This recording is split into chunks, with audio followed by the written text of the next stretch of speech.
চোখ দিয়ে দেখাই হলো যে না, অন্তরে পরিকল্পনা করাই হলো যে না, আপনি কাপুরুষ, আপনি বুঝতে পারেননি তাই মেলা বসতে দিয়েছেন। আপনি কাপুরুষ বুঝতে পারেননি তাই মেলা বসতে দিয়েছেন, তাই তো আজকে লোক এখানে 50টা, ওখানে 5000 লোক, 3000 লোক।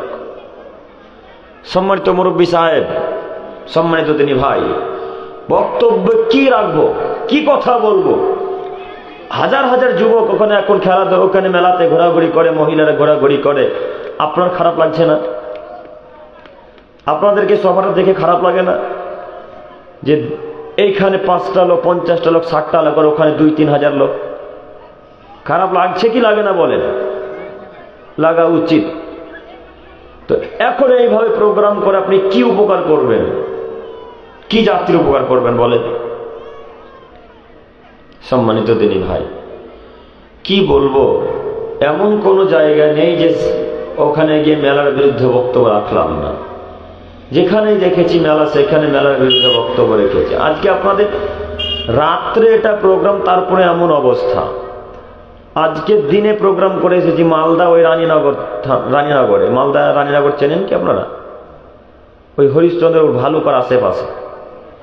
ওখানে দিনে প্রোগ্রাম, তো আপনাদের চাইতে 14 ডবল লোক বেশি ছিল দিনে। তারপরে দিনের বেলা প্রোগ্রাম, তারপর আপনাদের চাইতে 14 ডবল লোক বেশি ছিল। দিনের বেলাতে এত যদি লোক হয়, তাহলে রাত্রে বেলায় কত লোক হবে? একবার চিন্তা ভাবনা করুন। সব কাজকর্মকে ত্যাগ করে প্রোগ্রামে এসেছে। আমরা যারা মাদ্রাসা মসজিদে কমিটি দায়িত্ব নিয়েছি, তারা মনে করি যে দিনে প্রোগ্রাম করলে লোক হবে না, দিনে প্রোগ্রাম করলে মানুষ বক্তব্য শুনতে আসবে না। এই কথাটা ভুল। এই ধারণা আমাদের ব্রেন থেকে হটিয়ে দিতে হবে।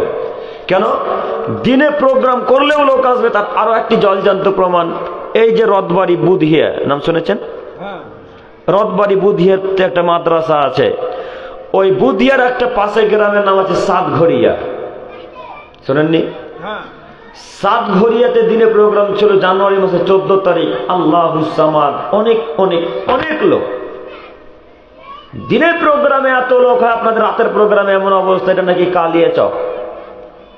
কালিয়াচকে তো অনেক লোক হয় শুনেছি বা দেখেছি, এর আগে আমি প্রোগ্রামে এসেছি। আজকে এই অবস্থা কেন? তার মানে কি এই গ্রামের সব লোকে হাদিস কোরআন বোঝে? তার মানে কি এই গ্রামের সব লোক কোরআন হাদিস শিখে নিয়েছে, বুঝে নিয়েছে, এই জন্য আজকে প্রোগ্রামে আসেনি?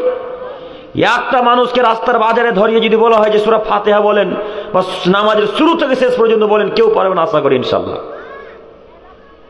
কথা মিলে না? 100টার মধ্যে 99টা লোকই পারবে না নামাজের শুরু থেকে শেষ পর্যন্ত কি কি দোয়া লাগে, কি কি বলতে হয় না বলতে হয়, এগুলো 100টা লোকের মধ্যে 99টা লোক বলতে পারে না। এরপরেও আজকের মতো দিনের সভাতে আপনার আব্বু আর আপনার ছেলে, আপনারা কেন বাপ্পাটা বাজারে ঘোরাঘুরি করে না, বাড়িতে বসে আছেন বা শুয়ে আছেন কেন? লজ্জা থাকা উচিত, হায়াবোধ থাকা উচিত, ইতস্তবোধ থাকা উচিত, বোধগম্য থাকা উচিত। আপনি মুসলমান পরিবারে জন্মগ্রহণ করেছে, আপনি সালাতের বিষয় জানেন না। মুসলিম পরিবারে জন্মগ্রহণ করেছে, নামাজ কাকে বলে জানেন না। মুসলিম পরিবারে জন্মগ্রহণ করেছে, সালাতে কি কি দোয়া লাগে, কি বলতে হয়, কখন রফলিয়াদিন করতে হয়, কখন করতে হয় না, এতটুকু জ্ঞান নেই। এরপর মাত্রা করে দেখে বাড়িতে আজকে শুয়ে আছেন। মানে বাড়িতে এখনো শুয়ে আছেন কেন? দোকানে এখনো ঘুরছেন কেন? আপনি কি হাদিস কোরআন বুঝে নিয়েছেন নাকি? আপনি আল্লামা মুফতি হয়ে গেছে যে আপনাকে হাদিস কোরআন স্টেজে আসতে হবে না? কেন এলেন না? এই প্রশ্নের উত্তর আগে দেন। আসবেন না কেন স্টেজের সামনে? আপনি জানেন না কোরআন হাদিস আলোচনা যেখানে সেখানে রহমতের ফেরেশতারা চাদর দিয়ে ঘিরে রাখে আমাদেরকে? এতটুকু জ্ঞান নেই? সম্মানিত মুরব্বী সাহেব, সম্মানিত তিনি ভাই, কি বলি, এই আজকে আমাদের অবস্থা এরকম এই জন্যই বেধর্মীরা আমাদেরকে কচু কাটা করে কাটছে। এটাই কারণ। গতকালকের ঘটনা দেখেছেন ফেসবুক, ইউটিউবে। শিয়ালদা থেকে একটা ছেলে এইদিকে আসছিল আমাদের এই লালগোলার লাইনে।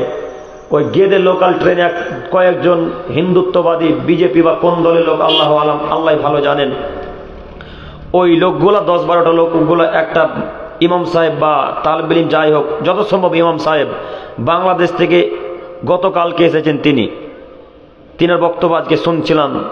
ওই শিয়ালদা স্টেশনে গিয়ে বলছিল, রিপোর্ট পেশ করেছে শিয়ালদা পুলিশদের কাছে যে আমাদের উপর অত্যাচার করা হলো, মারলো, এদেরকে আইনের আওতায় নিয়ে আসা হোক। তো তিনি বলছেন বাংলাদেশ থেকে এলাম, এসে গেদে লোকালে চেপেছি, রানাঘাট পর্যন্ত ঠিক এসেছি, রানাঘাট থেকে আসার পরে এরকম আমার উপর অত্যাচার শুরু, আমাকে মারধর শুরু। দেখেছেন কি? দেখেছেন? তো এই যে মারধর আমার আপনার কারণে তাদেরকে মারছে, আমাদের মতো মুসলিম ভাইদেরকে হত্যা করছে, ট্রেনের উপর থেকে ফেলে দিচ্ছে। উনি বলছেন যে একটা লোক, আল্লাহ ওনার দ্বারাতে আমাকে বাঁচিয়েছেন, উনি যদি না থাকতেন হয়তো বা আমাকে ট্রেনের উপর থেকে তারা ফেলে দিত। তারা অনেক সবাই 10-12 জন, উনি একাই, কি করবে না? কি করবেন? তাদের কিছু করতে পারবে না। মাথায় টুপি আছে, মুখে দাঁড়িয়ে আছে, এখানে একটা হাজি রুমালটা গলায় বেঁধা আছে, হাজি রুমালটাকে ধরে টেনে ছিঁড়ে দিয়েছে, দাড়িকে চুলকে ছেড়ে দিয়েছে বেচারি। মাথার চুলকে দেখা যায় যে আমার এই চাঁদির চুলকে ছিঁড়ে ফেলে দিয়েছে, আর আসলেই ছিঁড়ে ফেলেছে। মুসলমানদের উপর এরকম অত্যাচার হয় আমার আপনার কারণেই। আজকে এখানে যদি অনেক শ্রোতা থাকতো, এই বক্তব্য শুনতো, তারপরে সতর্কতা অবলম্বন করত। কথা বুঝেননি?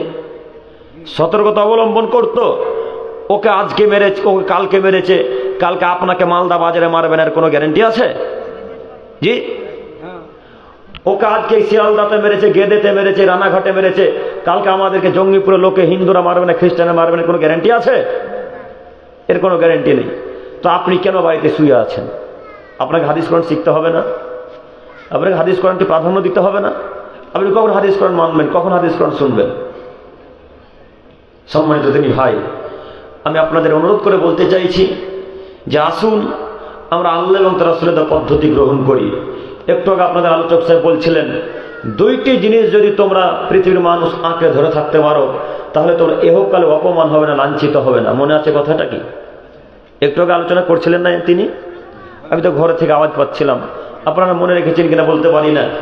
আল্লাহ রাসূল সাল্লাল্লাহু আলাইহি ওয়াসাল্লাম বলেন, আদমের ছেলে মেয়ে শোনো, তোমরা যদি 2টি জিনিসকে আঁকড়ে ধরে রাখতে পারো, 2টি জিনিসকে শক্ত করে যদি ধরে রাখতে পারো, তাহলে পৃথিবীর কোনো শক্তি, পৃথিবীর কোনো মানুষ, পৃথিবীর কোনো হিন্দু, খ্রিস্টান, বৌদ্ধ, জাতি, সাঁওতাল যেই থাকুক না কেন, কোনোদিন তোমাদেরকেও ক্ষতি করতে পারবে না। তার একটি হচ্ছে কোরআন মাজিদ, আর একটি হচ্ছে রাসূল সাল্লাল্লাহু আলাইহি ওয়াসাল্লামের হাদিস। কে কজন আঁকড়ে ধরে থাকতে পারে? কজন ধরে আছে আঁকড়ে? প্রায় লোক আমরা তো হাদিস কোরআনকে ছেড়ে দিয়ে দূরে দূরে ঘুরে বেড়াই। আজকে তার জলজান্ত প্রমাণ, আজকে এই সভাতে তার জলজান্ত প্রমাণ করে নগদ দেখতে পাচ্ছি যে আল্লাহকে এবং তার রাসূলকে মানে না গ্রামের মানুষ, পৃথিবীর মানুষ আল্লাহকে এবং তার রাসূলকে মানে না। তাই তো আজকের মতো দিনী সভাতেও লোক 50 থেকে 60টা। কথা কি আমার বুঝতে পারছেন আপনারা? সম্মানিত মুরব্বী সাহেব, সম্মানিত দিনী ভাই, আমি আপনাদের দৃষ্টি আকর্ষণ করে আবারও বলছি, আসুন আমরা আল্লাহ এবং তার রাসূলের পদ্ধতি গ্রহণ করি। আসুন না আমরা আল্লাহ এবং তার রাসূল যেভাবে সালাত আদায় করতে বলেছেন, যেভাবে বিধান দিয়েছেন, যেভাবে পৃথিবীতে চলতে বলেছে, সেভাবে চলাচল করার চেষ্টা করবো আজকে থেকে ইনশাআল্লাহ। ইনশাআল্লাহ, সকলেই বলি ইনশাআল্লাহ। ইনশাআল্লাহ আমরা যদি হাদিস কোরআনকে আঁকড়ে ধরতে পারি, তাহলে পৃথিবীর কোনো শক্তি আমাদেরকে পরাজিত করতে পারবে না। একটা হাদিস সহিহ মুসলিম ও মিসকাতের আল্লাহ নবী বলছেন, কিয়ামত আসা পর্যন্ত আমার জাতির, আমার উম্মতের ক্ষতি করতে পারবে না কোনো মানুষ, কোনো খ্রিস্টান, কোনো ইহুদি, কোনো বেধর্মী বেজাতিরা, যতদিন পর্যন্ত তারা সত্যের উপরে অটল থাকবে। সত্যের উপরে যদি অটল থাকেন, হকের উপরে যদি থাকেন, তাহলে কেউ কোনোদিন ক্ষতি করতে পারবে না। কথা মুহাম্মদ সাল্লাল্লাহু আলাইহি সাল্লাম বলেছেন। অতএব আমি আপনাদেরকে আবারও বলতে চাইছি, বা আপনাদেরকে স্মরণ করিয়ে দিতে চাইছি যে আল্লাহর রসুলের বিধান, আল্লাহর বিধানকে মান্যতা দেওয়ার চেষ্টা করবেন ইনশাআল্লাহ। ইনশাআল্লাহ পারবো, ইনশাআল্লাহ। ইনশাআল্লাহ। আল্লাহ তুমি আমার দিনী ভাইদেরকে কবুল করো, সকলে বলি আমিন। সম্মানিত উপস্থিতি, আমি বক্তব্য পেশ করব ভেবেছিলাম পিতা মাতার সাথে ভালো আচরণ, শিষ্টাচার, শিষ্টাচার সম্পর্কে বক্তব্য রাখবো বলে কিছুক্ষণ এই দিকে চলে গেলাম। শিষ্টাচার আজকে আমাদের আলোচনা হবে। শিষ্টাচার, শিষ্টাচারের অতীব একটা গুরুত্বপূর্ণ অংশ হচ্ছে সদাচরণ, নম্র আচরণ, ভালো আচরণ। আর পৃথিবীতে সব থেকে বেশি সদাচরণ, নম্র আচরণ পাওয়ার অধিকার রাখে, হক রাখে পিতা মাতা। পিতামাতা যত সদাচরণ নম্র আচরণ অধিকার রাখে, হক রাখে, পৃথিবীতে কোনো মানুষ, কোনো পশু প্রাণী, কোনো ফকির মিসকিন এত সদাচরণ নম্র আচরণ অধিকার রাখে না। পিতামাতা যত হক রাখে ভালো আচরণের, তত ভালো আচরণ কোনো ভাই বোন আত্মীয় স্বজনের কেউ তত অধিকার রাখে না। সব থেকে বেশি হক রাখে ভালো আচরণের কে? পিতামাতা। পিতামাতার সাথে ভালো আচরণ করা লাগবে। আজকে আমাদের আলোচনা হবে পিতামাতার প্রতি শ্রদ্ধা, পিতামাতার সাথে ভালো আচরণ নিয়ে। একটু আমার দিকে তাকান। সদাচরণ নম্র আচরণ নাকি কিয়ামতের মাঠে সব থেকে ভারী হবে। সদাচরণ নম্র আচরণ ভালো আচরণ নাকি কিয়ামতের মাঠে সব থেকে ভারী হবে। এত ভারী ইবাদত পৃথিবীতে আর কোনো ইবাদত নেই। সদাচরণের নেকির মতো ভারী ইবাদত পৃথিবীতে আর নেই। একটু আমার দিকে তাকান। সদাচরণের নেকিকে যখন আল্লাহ সুবহানাহু ওয়া তাআলা কিয়ামতের মাঠে এক পাল্লায় রাখবেন, আর এক পাল্লায় রাখবেন সালাতের নেকিকে। দুইটা নেকিকে দুই পাল্লায় রাখবেন। যেটা সব থেকে ভারী হবে সে নেকিটার নাম হলো সদাচরণের নেকি। আল্লাহু আকবার। আব্দুল করিম সাহেব কথা হিসাব করে বলছেন কি?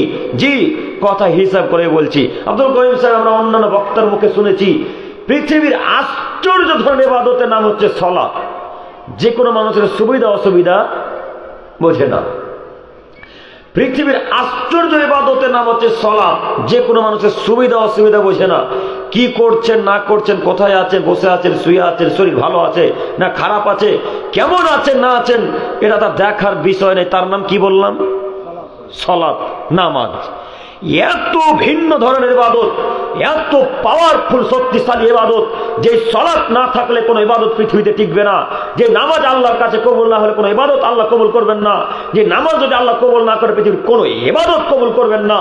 এত দামি ইবাদত, এত পাওয়ারফুল ইবাদত, এত শক্তিশালী ইবাদত, তারপরেও আল্লাহ সুবহানাহু ওয়া তাআলা যখন সদাচরণ নেকিকে আর নামাজের নেকিকে দুই পাল্লায় দুই দিকে যখন রাখবে, তখন সব থেকে যে নেকিটা ভারী হবে তার নাম হলো সদাচরণের নেকি, ভালো আচরণের নেকি। আল্লাহু আকবার। তাহলে কি আমি আপনাকে বোঝাতে পারলাম সদাচরণ নেকি কত ভারী?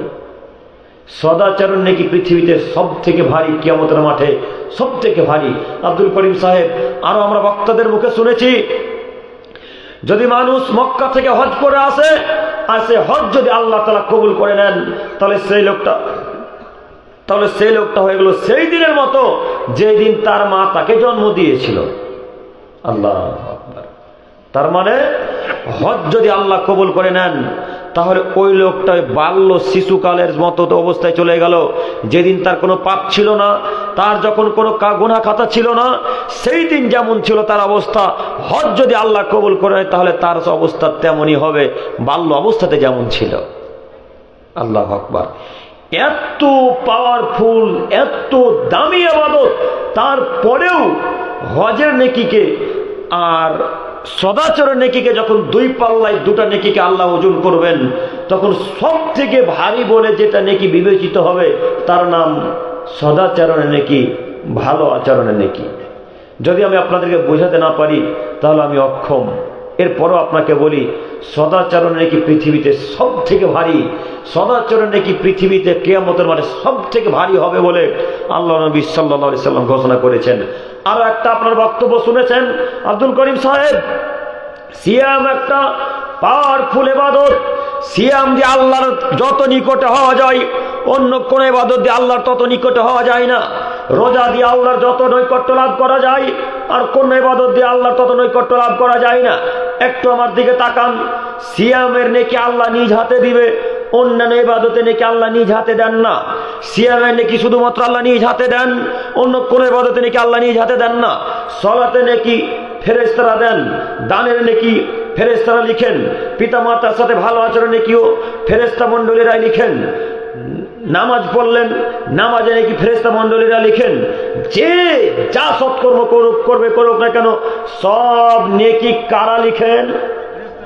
ফেরেশতা মণ্ডলীরা। কিন্তু সিয়াম রোজা এমন একটা ভিন্ন ধরনের ইবাদত, সিয়াম রোজা এমন একটা ভিন্ন ধরনের ইবাদত, রোজা এমন একটা ভিন্ন ধরনের ইবাদত, আল্লাহ বলছে, এই ফেরেশতা মণ্ডলী তোমরা শোনো, সিয়ামের নেকি তোমাদেরকে লিখতে হবে না, রোজার নেকি তোমাদেরকে লিখতে হবে না। রোজা নেকি আমি আল্লাহ তাআলা নিজে লিখবো।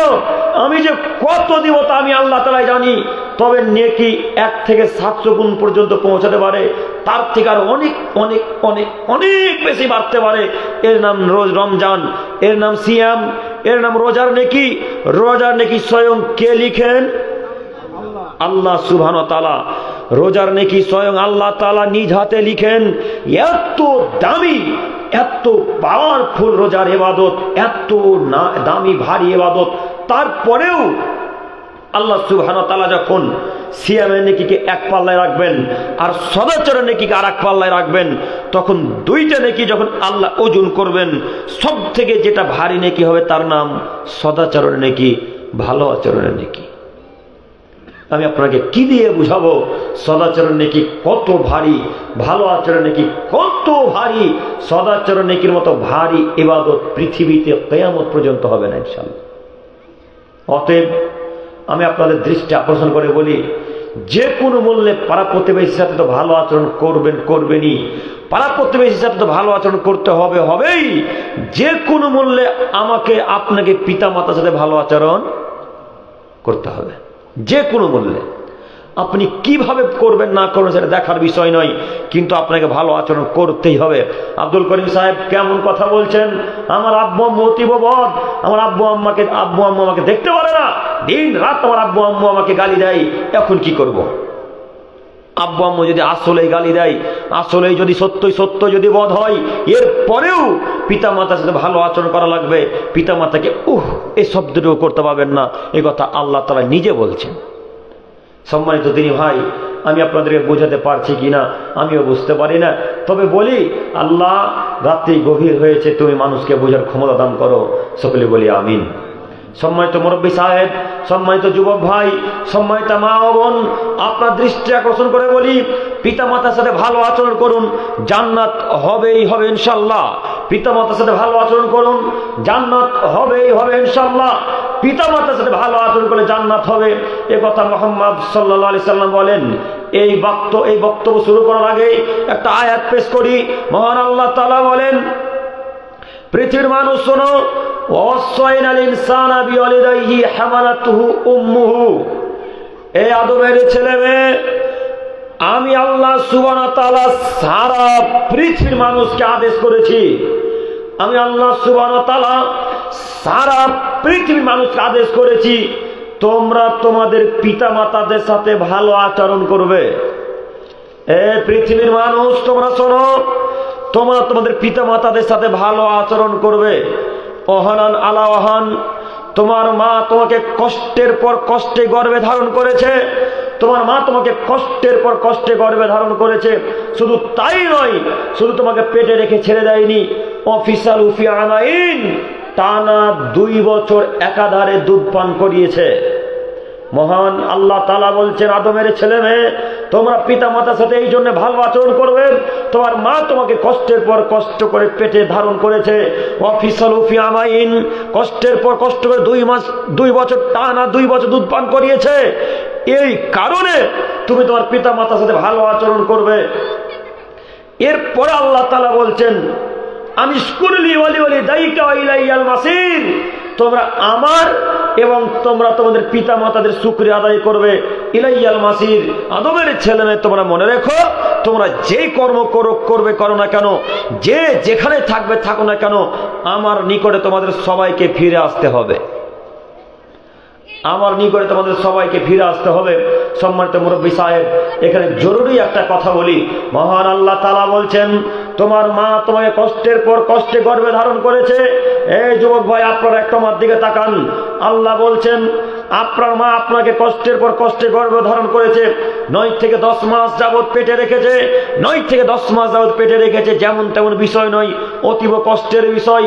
আপনি যখন পেটের ভিতরে ছিলেন, তখন আপনার আম্মা ভাত খেতে বসেছে, ভাত খেতে বসা মাত্র আপনি পেটে 1 লাথি মেরেছেন, তখন আপনার আম্মু ভাতের থালা ফেলে দিয়ে দাঁড়িয়ে গেছে, আর ভাত খেতে পারেনি।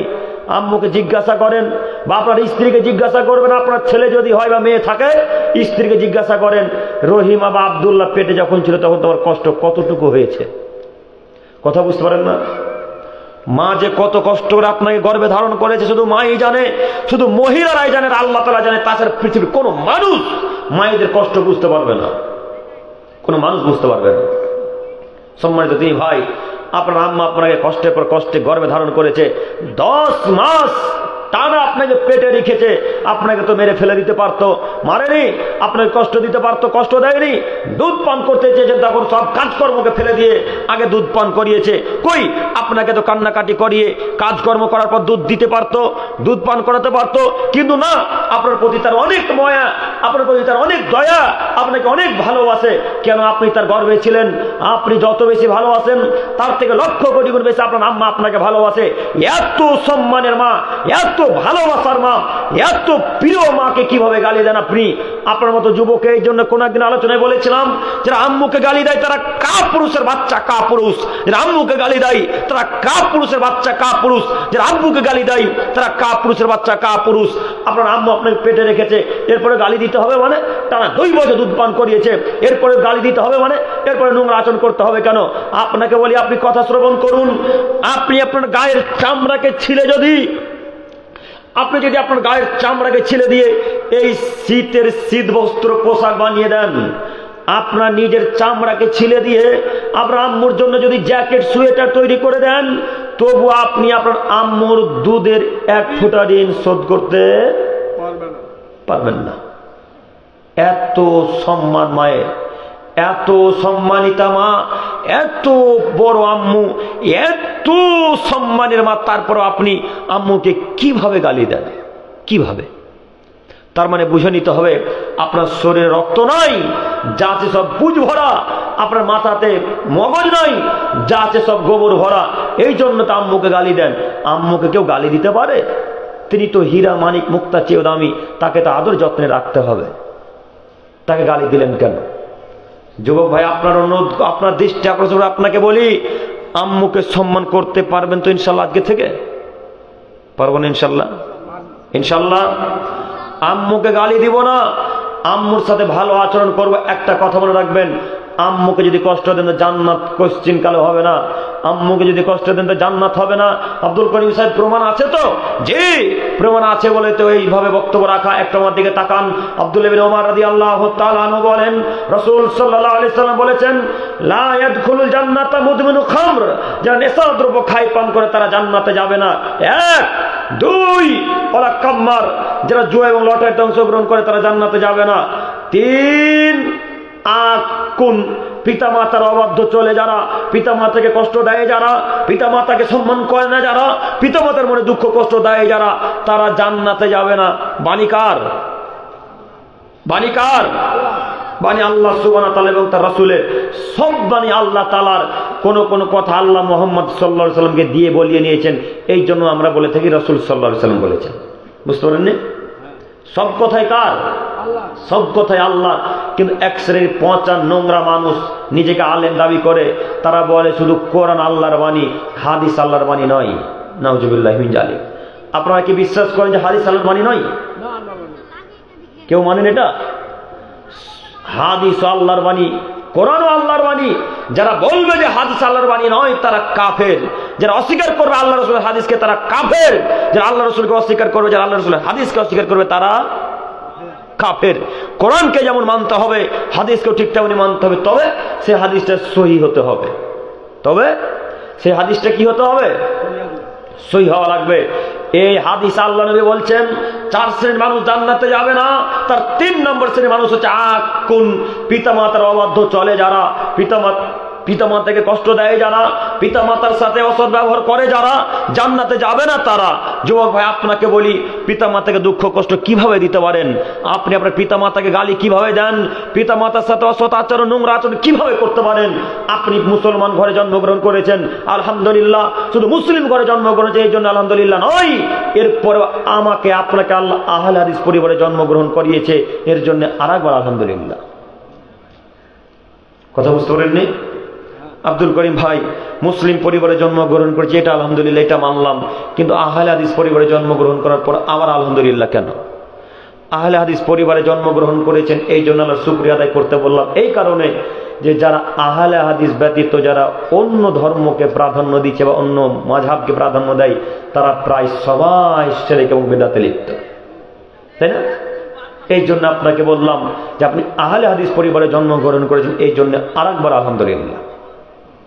সম্মানিত দিনী ভাই, আপনি সলফে সালেহিনদের মানহাজকে অনুসরণ করেন, আপনি খুলে দেখেন কিতাব, আপনি বই খুলে দেখুন না যে সলফে সালেহিনগণ সাহাবা ইকরামগণ কিভাবে তারা তাদের পিতা মাতার সাথে কেমন আচরণ করেছেন, কিভাবে ভালো আচরণ করেছেন দেখুন না।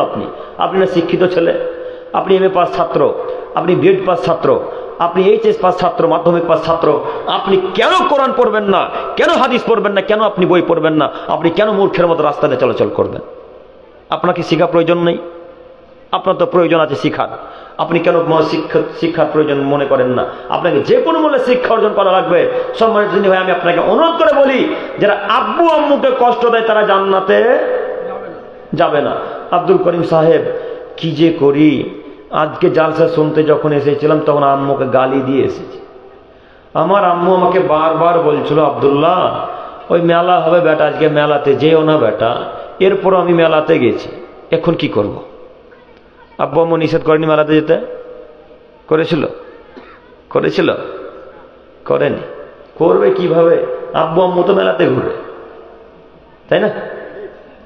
আব্বু আম্মু যদি মেলাতে ঘুরে, কে কাকে নিষেধ করবে? কখন কে কাকে বাধা দিবে? তাই আব্বু যেমন আম্মুও তেমন, ছেলেও যেমন মেয়েও তেমন, ওইভাবে চলাচল করছে। এরকম করে চলবি কতদিন? না তো বলে বলে যায় যতদিন, এইভাবে চল। সম্মানিত দিনী ভাই, কে কাকে বাধা দিবে? একজনকে তো শিক্ষিত হওয়া লাগবে, একজনকে তো পরিবারের ভালো হওয়া লাগবে। যে ভালো পরিবারের ছেলে বা মেয়ে সবাইকে শিক্ষা দিবে, আব্বু এই যে মেলাতে যেতে হয় না, আব্বু আব্বু আব্বু শোনেন, এই আম্মুর বিরোধিতা করতে হয় না, আম্মুকে গালি দিতে হয় না, আম্মুর উপরে কথা বলতে হয় না, আম্মুর সাথে অসৎ আচরণ করতে হয় না। এই বিদ্যায় শিক্ষা কে কাকে দিবে? সবাই যদি মূর্খ হয়, সবাই যদি এক লেভেলের হয়তো কে কাকে শিক্ষা দিবে বলে? কথা কি আমার বুঝতে পারছেন আপনারা? কে কাকে শিক্ষা দিবে বলুন? সম্মানিত মুরব্বী সাহেব, সম্মানিত যুবক ভাই, আপনার দৃষ্টি আকর্ষণ করে আপনাকে বলি, আপনার আম্মুর কথাকে অক্ষরে অক্ষরে মান্যতা দিতে হবে, অক্ষরে অক্ষর। যদি আম্মুর কথাকে মান্যতা দিতে না পারেন, আব্বুর কথা যদি মান্যতা দিতে না পারেন, তো আপনি হিসাব করে রাখেন জাহান্নাম যেতে হবেই হবে। মুহাম্মদ সাল্লাল্লাহু আলাইহি সাল্লাম বলেছেন। আব্দুল করিম সাহেব, আব্বু আম্মু আমাকে ইসলাম থেকে দূরে থাকতে বলে, তখন কি করব? যদি আব্বু আম্মু ইসলাম থেকে দূরে থাকতে বলে, তখন আর আপনাকে আব্বু আম্মুর কথা মানতে হবে না। যতক্ষণ আপনার আব্বু আম্মু শরীয়ত বিরোধী কথা না বলেছে, যতক্ষণ আপনার আব্বু আম্মু আপনাকে শরীয়ত বিরোধী কথা না বলেছে, ততক্ষণ আপনি আপনার আব্বু আম্মুর কথা মানতে বাধ্য। আপনি আপনার আব্বু আম্মুর কথা মানতে বাধ্য, আপনি আপনার আব্বু আম্মুর কথা মানতে বাধ্য। যখনই আপনার আম্মু আব্বু শরীয়ত বিরোধী কথা বলে, তখন আর তাদের দুজনের কথা মানা যাবে না। আপনাকে একটা বাস্তব উদাহরণ দিই। আজকে যেখানে প্রোগ্রাম ছিল, সেই ছেলেটা আমাকে ওই পীরগঞ্জ জায়গাটা চেনেন কি? পীরগঞ্জ, পীরগঞ্জে আমাকে রাখতে এসেছে। তো সেই ছেলেটার মুখে দাঁড়িয়ে আছে আলহামদুলিল্লাহ, আমাদের মতো বয়সের ছেলে, বা ছোট হবে মনে হয়, কি বড় হবে, যাই হোক। তো খুব সুন্দর, আমার থেকেও তার বড় বড় দাড়ি। আমাদের তো একটা হাওড়াতে, একটা শিয়ালদাতে, তাই না? দাড়ি তো ঠিক নেই, একটা এইখানে, একটা এই জায়গাতে। তো ওই ছেলেটার মাশাআল্লাহ খুব সুন্দর ঘন দাড়ি বেরিয়ে আছে। তো ওই ছেলেটা আমাকে গাড়িতে নিয়ে আসতে বলছে, সাহেব একটা কথা বলতাম। কি বলেন? তো এই যে দাড়ি রেখেছি, তো আমার মা দাড়ি প্রতিদিন কাটতে বলে। নাউজুবিল্লাহ। কত দুঃখের সাথে ছেলেটা বলছে, শেখ কি যে করি, আম্মুর কথা তো মানতে হবে, তো এটা কি করব? আম্মু আমাকে বারবার যখনই দেখায়, আম্মুর সাথে ঘুম থেকে উঠলেও বলে দাড়ি কেটে ফেলে দিতে হবে, দাড়ি কেটে ফেল, দেখতে ভালো লাগে, কেমন খ্যাত লাগে। বলেন এরকম মায়েরা? অনেক পরিবারে মা ও বাপ আব্বুরা আছে যারা দাড়ি রাখলে বিরোধিতা করে না? ওর ছেলেকে হিজড়া রাখতে চাই, হিজড়া হিসেবে রাখতে চাই। হিজড়াতে দাঁড়িয়ে আছে? হ্যাঁ, দাড়ি কাদের বেরোয়? কথা বলে না, পুরুষদের। তো যারা দাড়ি ছাড়ে তারা হিজড়ার চাইতেও খারাপ, হিজড়াদের থেকেও তারা খারাপ যারা দাড়ি কেটে ফেলে, যারা দাড়ি রাখে না। সেই ছেলেটা বলছে, হুজুর কি যে করি, দাড়ি রাখতে তো আম্মু নিষেধ করছে, কি করব? তখন তাকে বললাম, না না না, কখনো না, হে শরীয়ত বিরোধী কথা যখনই আব্বু আম্মু বলবে, আর মান্যতা দেওয়া যাবে না, আর মানবে না। আপনার আম্মা দিন রাত বলো দাড়ি কেটে ফেলে দিতে, দাড়ি জিন্দেগিতে কাটবেন না ইনশাল্লাহ। তখন তিনি বললেন, এতক্ষণ আর মনটা একটু শান্তি হলো। ওই হাদিসটা শুনেছেন উনি, যে আব্বু আম্মুর কথা মান্যতা দিতে হবে, ওই জন্য বারবার তিনি টেনশনে ছিলেন। তিনি বলছেন কি করব? তখন তাকে বলা হলো না, আপনি দাড়ি রাখেন, আব্বু আম্মু যতই বলুক দাড়ি জিন্দেগিতে কাটবেন না। জান্নাত কে দিবে? জান্নাত আল্লাহ দিবে ইনশাল্লাহ। তো আপনার আম্মু দাড়ি কাটতে বলে না, আব্বু দাড়ি কাটতে বলে না, নিজে ইচ্ছায় হিজড়া হতে চাইছেন? দাড়ি নেই কেন মুখে? দাড়ি নেই কেন মুখে? নিজে কি মনে করেন? হিজড়া মনে করেন কি? কেন দাড়ি রাখেন না? নিজেকে কাপুরুষ মনে করিয়েন না, আপনি মুসলমানের বাচ্চা। নিজেকে কাপুরুষ মনে করেন, আপনি মুসলমানের বাচ্চা, আপনি মুসলিম পরিবারে জন্মগ্রহণ করেছেন, আপনি কেন দাড়ি রাখবেন না? কেন রাখবেন না? দাঁড়িয়ে আপনাকে রাখতেই হবে যে কোনো মূল্যে। সম্মানিত মা ও বোন, সম্মানিত যুবক ভাই, সম্মানিত মুরব্বী হিসেবে আপনার দৃষ্টি আকর্ষণ করে বলি, নিজের ছেলে যদি দাড়ি রাখে তাকে উৎসাহিত করুন। নিজের ছেলে যদি দাড়ি রাখে, পাড়া প্রতিবেশী ছেলে যদি দাড়ি রাখে তাদেরকে উৎসাহিত করুন, তাদেরকে বলুন, মাশাআল্লাহ দাড়ি রেখে তোমাকে কত সুন্দর লাগছে গো, তোমার চেহারা নুরানি নুরানি লাগে, তোমার চেহারাটা খুব সুন্দর সুন্দর লাগে। এইভাবে কথা বলে তাদের মনে উৎসাহ দিতে হয়। কিন্তু দুঃখ লাগে মুরব্বী হিসাবে যারা 5 ওয়াক্ত সালাত আদায় করে, যারা 5 ওয়াক্ত সালাত আদায় করে, তারাও টিটকারি মেরে কথা বলে, টিস মেরে কথা বলে। টিস মানে বুঝেন আপনারা কি? হ্যাঁ, টিস মেরে কথা বলে, কেমন কেমন করে কথা বলে। যদি কোনো যুবক ভাইরা দাড়ি রাখে, নামাজ পড়তে যায়, তখন বলে এত কম বয়সে দাড়ি রেখে দিয়েছে, যে দাড়ি কেটে ফেলগা। এভাবে কথা বলে না? কত প্রমাণ নিবেন, কত প্রমাণ নিবেন? অথচ যে লোকটা দাড়ি কাটতে বলছে সে লোকটা 5 ওয়াক্ত সালাত আদায় করে, 5 ওয়াক্ত নামাজ পড়ে। তিনি বলছেন এত কম বয়সে দাড়ি রাখবি? আব্দুল্লাহ, আমি যখন ফারাগাত পাস করিনি, মানে যখন আমি মাদ্রাসা কমপ্লিট হয়নি, যত সময় তখন 7 জামাতে কি 6 জামাতে পড়ছিলাম, তো আমাদের আত্মীয় স্বজন নাম বলছে, নাম বললে এই যে কথা, এখন তো ইন্টারন্যাশনাল যুগ, মিডিয়ার যুগ, এই কথা উনিও শুনে নিলেন ওর নাম বললে, তাই না? তখন আমাদের অসুবিধা হচ্ছে, তো আমি ওনার নাম বলছি না। তখন আমার কয়েকটা দাঁড়িয়ে বেরিয়েছিল, এখন তো আলহামদুলিল্লাহ কিছুটা আছে। তো তিনি বেটা বেটা করে আমাকে বলছেন, আসলে ব্যাটারি যোগ্য আমি ওনার। তো উনি আমাকে বলছেন, আব্দুল করিম তোর 2-1টা দাঁড়িয়ে বেরিয়েছে বেটা, তার এগুলো যদি কেটে নিস একবার সেলুনে গিয়ে, তাহলে আরো ভালোভাবে দাঁড়িয়ে বেরোবে। তিনি আমাকে বলছেন। তো আমি তখন বললাম যে দাড়ি তো আমি আল্লাহকে খুশি করার জন্য রেখেছি, মানুষকে দেখানোর জন্য নয়। দাড়ি আমার একটা থাকলেই কি ক্ষতি, আর 10টা থাকলেই বা কি ক্ষতি? তখন আবার বলছেন, না তাও যদি এইগুলোতে বেরোতে দেখতে একটু ভালো লাগে, দেখতে ভালো লাগুক চাই না লাগুক, আল্লাহ যতটুকু দিয়েছে ততটুকুই ঠিক আছে, তাই না? কথা বুঝতে পারছেন কি? তো আপনার দাড়ি তো আলহামদুলিল্লাহ মাশাআল্লাহ গাল পরিপূর্ণ দাড়ি আছে, এরপরও দাড়ি চাঁচেন, কাটেন কেন? কেন কাটেন? আমাদের দাড়ি দেখেন তো খুবই কম, অজু করতে আমাদের কষ্ট হয় না, আপনাদের অজু করতে কষ্ট হয়, মানে খিলাল করতে কষ্ট হয় না আপনাদের চাপ দাড়িতে। তো কেন দাড়ি কাটেন? দাড়ি কাটবেন না ইনশাল্লাহ, দাড়ি রাখবো আজকে থেকে ইনশাল্লাহ, ইনশাল্লাহ। আরো একটি কথা বলি আপনাদেরকে, যে সম্মানিত মা বোন, আপনি ছেলে মেয়েকে উৎসাহিত করুন, ছেলে মেয়েকে বলুন না, ছেলেকে বলুন আব্বু দাড়ি রাখো বেটা, 5 ওয়াক্ত সালাত আদায় করো, প্যান্ট টাকানোর উপরে পড়ো, আল্লাহ জান্নাত দিবে। এইভাবে আব্বু আম্মুকে শিক্ষণীয় বিষয়ে বলতে হয়। মাঝে মাঝে ছেলে মেয়েকে শিক্ষা দিতে হয়, মাঝে মাঝে ছেলে মেয়ের জন্য দোয়া করতে হয়, মাঝে মাঝে ছেলের জন্য দোয়া করতে হয়, শিক্ষণীয় কথা বলতে হয়, নইলে ছেলে মেয়ে বিভ্রান্ত পথে চলে যায়। যাই হোক মুরব্বী সাহেব, যুবক ভাই, আমি আপনাদের উদ্দেশ্যে বলছিলাম, পিতামাতা যদি অমান্য করেন, পিতামাতার কথাকে যদি এড়িয়ে চলেন, তাহলে জান্নাত হবে না, জান্নাত যেতে পারবেন না। আপনি তাহাজ্জুদ দিয়ে জান্নাত কিনতে পারবেন না, 5 ওয়াক্ত সালাত দিয়ে জান্নাত কিনতে পারবেন না। পিতামাতা যদি নারাজ থাকে, আপনি জান্নাত কিনতে পারবেন না। অতএব পিতামাতার সাথে ভালো আচরণ করে জান্নাত কিনা লাগবে, পিতামাতার সাথে ভালো আচরণ করে জান্নাত কিনতে হবে। সম্মানিত দিনী ভাই, একটু আমার দিকে তাকান, একটু আমার দিকে তাকান।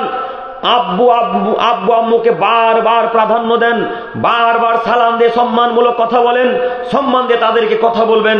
কখনো কথা যেন জোর গলায় না হয়, কখনো আব্বুর সাথে কথা যেন জোর গলায় না হয়, কখনো আম্মুর সাথে কথা যেন জোর গলায় না হয়। যদি কথা আব্বু আম্মুর সাথে জোর গলায় হয়ে যায়, তাহলে জান্নাত হবে না। আর জান্নাত হবে না যতক্ষণ পিতামাতার কাছে ভিক্ষা না চাইবেন, ততক্ষণ পর্যন্ত আর জান্নাত হবে না। এই জন্য আপনাকে বলছি, পিতা মাতার সাথে ভালো আচরণ করুন। একটু আমার দিকে তাকান, আরো একটা হাদিস বলি। এই হাদিস এখানে থেমে একটা হাদিসকে পেশ করে দুইটা হাদিসের ব্যাখ্যা একসাথে আম্মার ইবনে ইয়াসার রাদিয়াল্লাহু তাআলা আনহু বলেন, রাসূল সাল্লাল্লাহু আলাইহি সাল্লাম বলেছেন, সালাসাতুন কদ হারামাল্লাহু আলাইহিম আল জান্নাহ। আজ থেকে মুহাম্মদ সাল্লাল্লাহু আলাইহি সাল্লাম 1450 বছর পূর্বে 3 শ্রেণীর মানুষের উপর জান্নাতকে হারাম করে দিয়েছেন।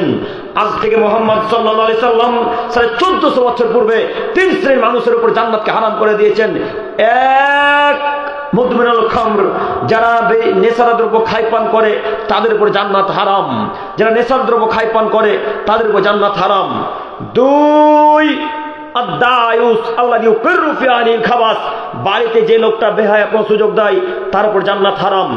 তিন, ওয়ালাকুন, পিতামাতার অবাধ্যকারী ছেলে মেয়ের উপর জান্নাত হারাম।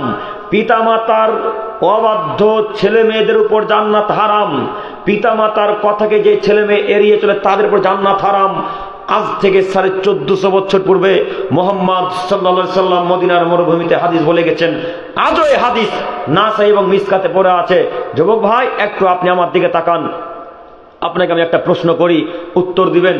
আপনাদের সবাইকে প্রশ্ন করছি, উত্তর দিবেন। আপনি একটু আমার দিকে তাকান। আল্লাহ যদি কোনো আদমের ছেলেমেয়ের উপর জান্নাতকে হারাম করে দেয়, আল্লাহ যদি আদমের ছেলেমেয়ের উপর যদি জান্নাতকে হারাম করে দেয়, পৃথিবীতে এমন কোন মায়ের বেটার ক্ষমতা আছে আল্লাহর সাথে ঝগড়া করে জান্নাত কিনে নেবে?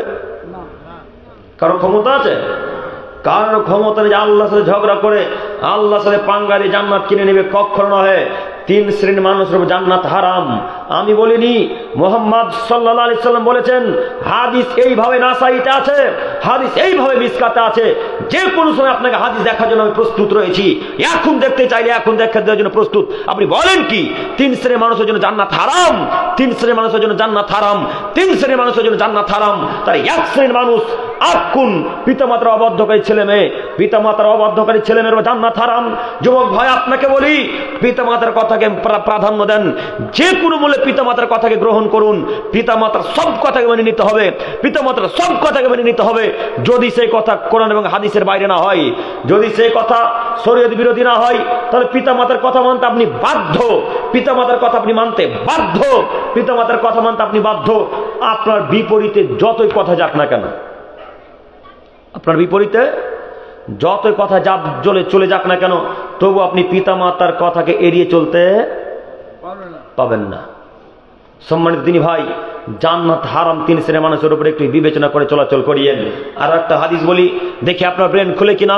মুআয ইবনে জাবাল রাদিয়াল্লাহু তাআলা আনহু বলেন, বিআসরি কালিমাতি খলিলি, আমার বন্ধু আমাকে 10টা উপদেশ দিয়েছিলেন। মুআয ইবনে জাবাল রাদিয়াল্লাহু তাআলা আনহু মুহাম্মদ সাল্লাল্লাহু আলাইহি সাল্লামকে নিজের দোস্ত ভাবতেন। আল্লাহ নবীও তাকে দোস্ত বলে পরিচয় দিয়েছেন। তাই মুআয ইবনে জাবাল রাদিয়াল্লাহু তাআলা আনহু বলছেন, বিআসরি কালিমাতিন বি খলিলি, আমার বন্ধু আল্লাহর নবী আমাকে 10টি উপদেশ দিয়েছিলেন। কয়টি? 10টি উপদেশ। 10টি উপদেশের মধ্যে একটি গুরুত্বপূর্ণ উপদেশ হচ্ছে, মুআয জি লা তুশরিক বিল্লাহি শাইয়ান ওয়া ইন কুতিলতা ওয়া হুররিকতা। মুআয, তোমাকে যদি জ্বালিয়ে পুড়িয়ে হত্যা করে দেওয়া হয়, তোমাকে যদি জ্বালিয়ে পুড়িয়ে কেটে দেওয়া হয়, তোমাকে যদি কচু কাটা করে কেটে নদীতে, গঙ্গা নদীতে, মহানন্দা নদীতে ভাসিয়ে দেওয়া হয়, মুআয তবু আল্লাহর সাথে শিরক করবে না। মুআয, তুমি আল্লাহর সাথে শিরক করবে না।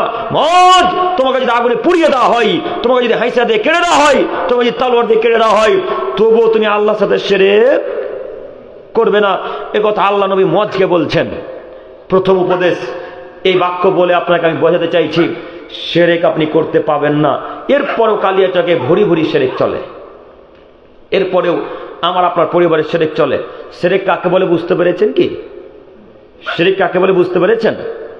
কালকে বক্তব্য ছিল বালুরঘাট, গঙ্গারামপুর বালুরঘাট, দক্ষিণ দিনাজপুর। তো বক্তব্যের কোন এক পর্যায়ে শিরকের কথা বলেছি। তো শিরকের সংজ্ঞাটা না বলে আমিও ভুলে গেছি, হয়তো চলে এসেছি ঘরে চলে এসেছি। তো আপনার মতো বৃদ্ধ, আপনার থেকেও বেশি বয়স হবে, এই চাচার চাইতেও বৃদ্ধ, তিনি এসে বলছেন যে বাবা তুমি বক্তব্য দিলা। এ বলছে আমাকে, বললেন জি আমি বক্তব্য রাখছিলাম। তো বাবা শিরক কি জিনিস আমি বুঝতে পারলাম না। এত বয়স্ক, শিরক কাকে বলে জানে না। কথা বুঝতে পারেননি? এত বয়স্ক, তারপরে শিরক কি জিনিস জানে না। তো আমাকে আবার বলছে, বাবা একটু বলো না শিরক কি করলে শিরক হয়? শিরক করলে মানুষ জান্নাতে যাবে না এই কথা বলেছেন, কিন্তু কোনটা শিরক এটা তো বলবেন। হ্যাঁ, কি কাজ করলে শিরক এটা তো বলবেন, এটা তো আমরা জানি না, তিনি বলছেন। তো আমি তাকে আবারও বুঝিয়ে বললাম, তো ওই অবস্থা আপনাদের মাঝে নাই কি? আপনারাও জানেন না শিরক কি করলে শিরক হয়, কি কাজ করলে শিরক হয়, কি কথা বললে শিরকের কথা আপনারা জানেন? অনেকে জানেন না। শিরক মানে হলো আল্লাহ যা জানে কোন মানুষ জানে এই চিন্তা ভাবনা করা। কথা বুঝতে পারেন? আল্লাহ যা দিতে পারে, আল্লাহ যা করতে পারে, কোনো মানুষ, কোনো কবিরাজ, কোনো হুজুর, কোনো পীর সাহেব করতে পারে, এরকম ক্ষমতা যদি কেউ ভাবে যে ওই লোকটার ভেতরেও আছে, তাহলে সে লোকটা কি করলো? শিরক করলো। মাজারে সিজদা করলে শিরক হয়, হাতে তাবিজ পড়লে শিরক হয়, হাতে কালো ধাগা ঝুলালে শিরক হয়, পেঁপে গাছে চামড়ার জুতা বা ঝাঁটা ঝাড়ু ঝুটা ঝুলালে শিরক হয়। আমাদের মা ও বোনদের নীতি, পেঁপে গাছে বা পেয়ারা গাছে যদি পেয়ারা বা পেঁপে না ধরে, তাহলে চামড়ার জুতা ঝুলিয়ে রাখে। রাখে না? কথা বলে না। রাখে কি? রাখে। কেন রাখে? হুজুর বলেছে যে, হুজুর বলেছে যে পেঁপে গাছে পেঁপে ধরে না, তো তোমার বাড়িতে যদি ভাঙাচোরা পাইচ্ছা থাকে, পাইচ্ছা বুঝেন আপনারা? বুঝেন না? ওই ঝুরি বলেন নাকি, ডালি ডালি ডালি, ওই বাঁশকে কেটে কেটে কেটে করে, তাই না? তো আমরা পাইচ্ছা বলি, আপনারা ডালি বলেন, যাই হোক একটু পার্থক্য। এই ডালি ভাঙাচোরা ডালি আপনার হুজুর বলেছে, যে গাছে পেয়ারা ধরে না, যে গাছে আম ধরে না, যে গাছে পেঁপে ধরে না, ওই গাছে যদি এই ডালিটাকে বেঁধে দাও, তাহলে দেখবে তার পরের মাস থেকে পেয়ারা ধরবে, পেঁপে ধরবে, আম ধরবে, জাম ধরবে, সব ধরবে। তখন আপনার স্ত্রীর আপনি ঠিকই পেঁপে গাছে ঝাড়ু ঝোতা বেঁধে দিয়েছে, দেখতে পান না গাছে ঝোলা থাকে? দেখেনি মনে হয় না। শুধু ঝাড়ু জুটা গাছে কেন? আপনাদের কালিয়াচকের কোন একটা মানুষ হয়তো বাড়ি করছে, বাড়ি তৈরি করার সময় দেখবেন ওই বাঁশের আগালে ঝাঁটা আর ওই জুতা ঝুলা আছে, দেখেন নি? জুতা ঝাঁটা ঝুলা থাকে না? ওই জুতার ঝাঁটা কি করবে? কি করবে জুতার ঝাঁটা? আপনি বলছেন বাড়িতে নজর লাগিয়ে দিবে, না মুজিবিল্লাহি মিন জালিক। আল্লাহর নবী বলছেন নজর মানুষের দ্বারাতে মানুষকে লাগে, নজর কার দ্বারাতে কাকে লাগে? কথা বলেন, মানুষকে লাগে। কিন্তু বাড়ি করার সামর্থ্যে আবার কিসের নজর লাগলো? আপনি ঝাঁটা ঝুলালেন কেন, বাঁধলেন কেন, জুতা ঝুলালেন কেন? এই যে টোটো বা চার চাকা বা ট্রাক দেখেছেন আপনারা, ট্রাকের পিছনে বা টোটোর পিছনে জুতা ঝুলতে দেখেননি? চামড়া জুতা দেখেননি আপনারা? আপনারা তো মালদার মানুষ, আপনাদের এই 4 লাইনে মানে এই হাইওয়ে লাইনে কত বড় বড় ট্রাক যায়, ট্রাকের সামনের দিক বা পিছন দিক লক্ষ্য করে দেখবেন চামড়ার জুতা একটা ঝুলছে। কেন ঝুলছে?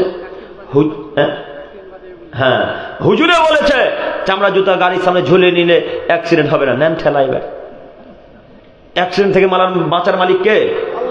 আল্লাহ। তো হুজুর যে বলে দিল জুতা মালিক, এই জন্য আল্লাহ বলছে ওকে ওই বাটাকে আমি জাহান্নামে দেবো। এই জন্য আল্লাহ বলছে ওকে আমি জাহান্নামে দেবো। আর একটা কথা বলি, নইলে আপনি বুঝতে পারবেন না।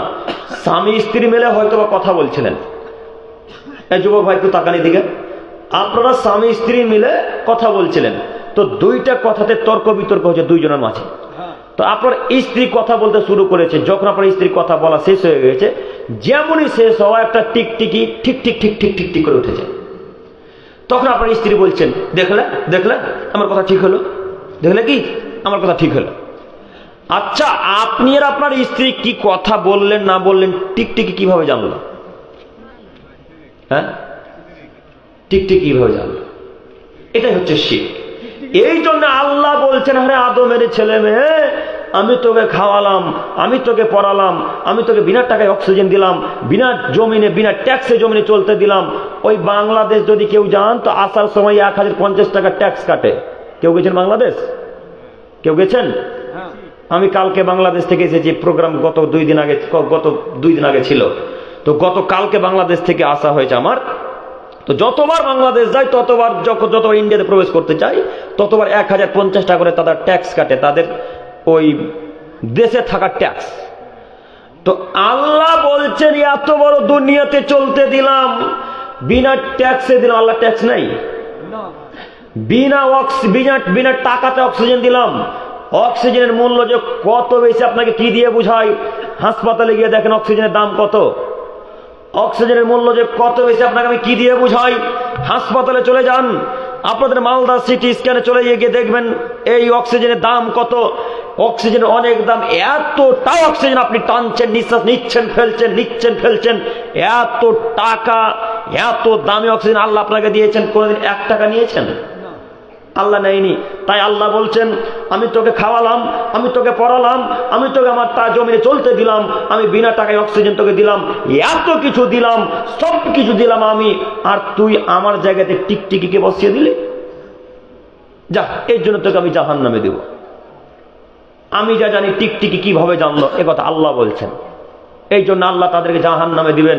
সম্মানিত মুরব্বী সাহেব, সম্মানিত দিনী ভাই, আমরা কথায় কথায় শিরক করি, কথায় কথায় শিরক। আব্দুল করিম সাহেব, কথায় কথায় শিরক কেমন একটু বুঝিয়ে বলেন।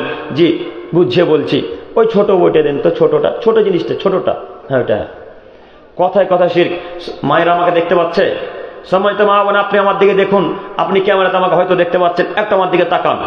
এটা মনে করেন গ্লাস, এটা গ্লাস। এই গ্লাসটা সকালবেলায় হোক, দুপুরবেলা হোক, বৈকালবেলা হোক নিয়ে আসছিলেন, নিয়ে আস্তে আস্তে হাত থেকে পড়ে গেছে। যেমনই পড়ে যাও তেমনই আপনি আপনার স্বামীকে বলতে শুরু করলেন, হ্যাঁ গো, আজকে আমাদের বাড়ি কুটুম আসবে। বলে না? মনে হয় বলে। হাত থেকে গ্লাস পড়ে গেলে নাকি কুটুম আসবে। আচ্ছা, কুটুম যে আসবে না আসবে, তো গ্লাসটা কিভাবে জানলো?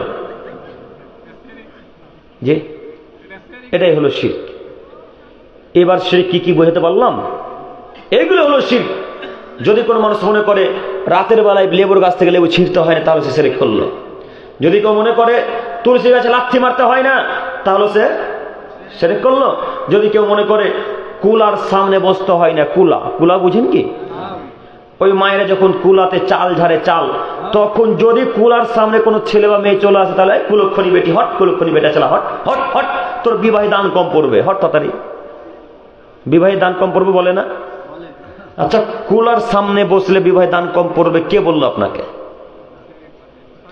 এরকম মন্তব্য করলে শিরক হয়।